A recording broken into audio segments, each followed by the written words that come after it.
aí pessoal, eu sou Adriano Sgarbi. Eu sou a Marina. Marina, minha esposa. A gente vai contar um pouco da história da nossa propriedade. Nós somos a 4ª geração agora. A história da propriedade ela se iniciou, nós somos descendentes alemães, que na Primeira Guerra o meu bisavô, Max Zatzke, era um empreendedor. Ele foi um refugiado da Primeira Guerra Mundial e ele chegou em São Paulo em 1920 e foi quando ele entrou no frigorífico Continental e conheceu um outro empreendedor que era o Alexandre Eder. E naquela época eles montaram em 1923, junto à colônia alemã, eles já estavam todos familiarizados, e eles fizeram, em 1923, surgiu o frigorífico Santo Amaro, que é o frigorífico Eder. E essa junção fez com que a expansão de embutidos no Brasil surgisse, né? Foi o primeiro frigorífico de embutidos no Brasil. E naquela época eles começaram a adquirir algumas propriedades. Em 1944, o Max Zatzke, meu bisavô, ele comprou essa propriedade que estava dentro de Santo Amaro ainda na época, né? E se iniciou então diversas atividades rurais aqui, como plantio de milho, mandioca, batata doce. E foi por que isso aconteceu? Porque eles construíram a pocilga, que era uma parte do criador de porcos que atendia o frigorífico Santo Amaro na época. E eles importaram nessa época da Alemanha uns porcos brancos que tinham menos gordura, então eles queriam fazer a criação desses porcos aqui nessa propriedade.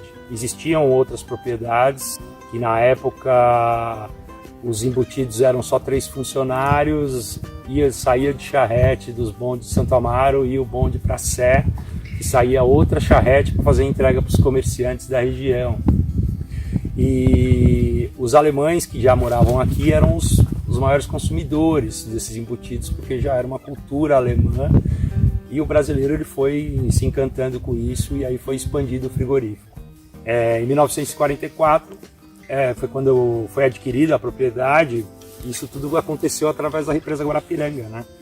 Eles tinham acesso ali de Socorro, através de Santo Amaro, e eles descobriram essa área, justamente porque naquela época, na etapa da Segunda Guerra, existia a possibilidade do óleo combustível não estar sendo gerado mais para os alemães, empresas alemãs e japonesas. Então o que aconteceu? Eles pegaram essa propriedade para o plantio de eucalipto, para que de repente, se tivesse esse corte de óleo combustível, o eucalipto ia atender os fornos do frigorífico.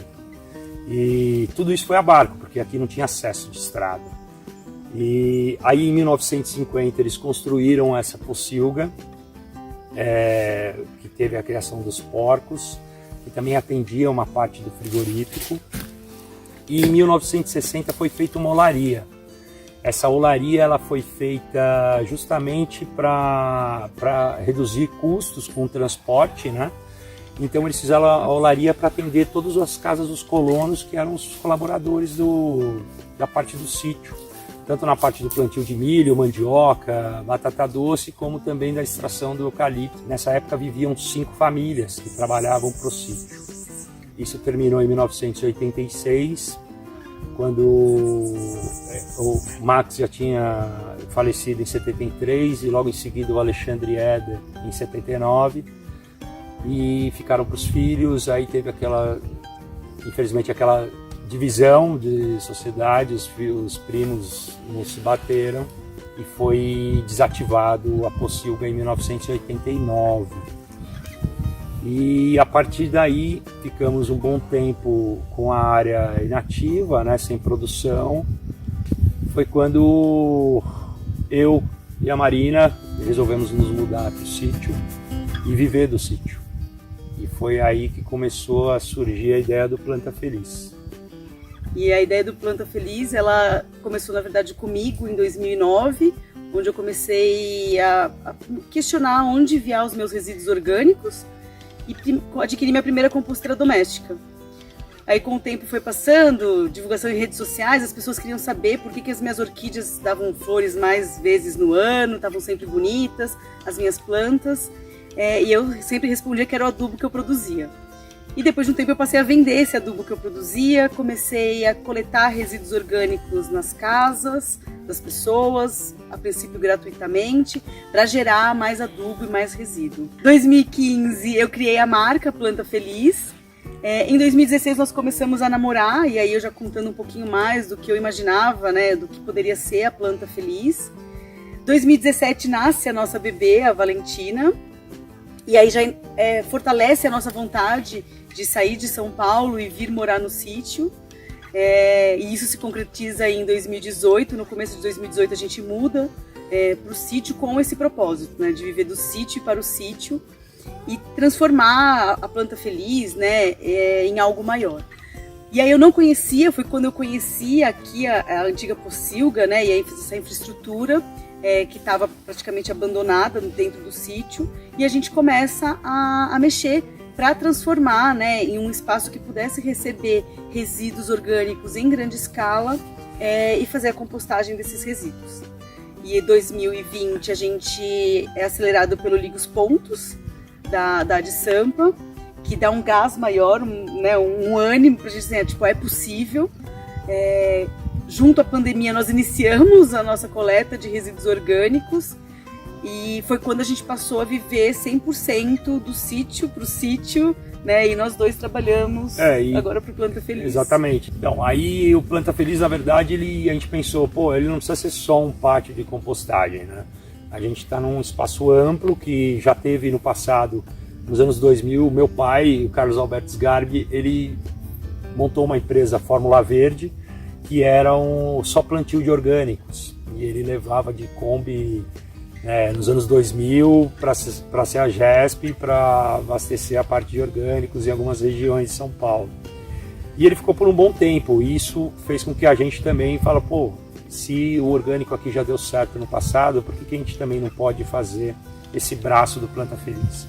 Então a gente abriu vários braços. Hoje a gente está tentando fazer com que a compostagem se amplie aqui dentro, só que também a gente quer usar esse insumo final para poder também fazer o plantio orgânico.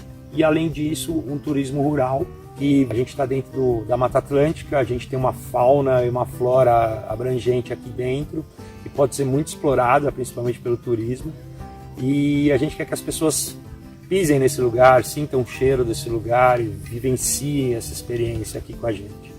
E acho que é bom firmar que estamos em São Paulo, né? Somos a área rural de São Paulo, e a Planta Feliz tem esse propósito, né, de trazer a integração entre o ser humano urbano com o ser humano do campo, de que é possível, né, a gente conviver em harmonia, com as questões ambientais em tranquilidade, também trabalhando em harmonia, né? Não é que ninguém precisa mudar para o campo ou as pessoas do campo precisam mudar para São Paulo, muito pelo contrário, né? A gente consegue trabalhar todo mundo junto.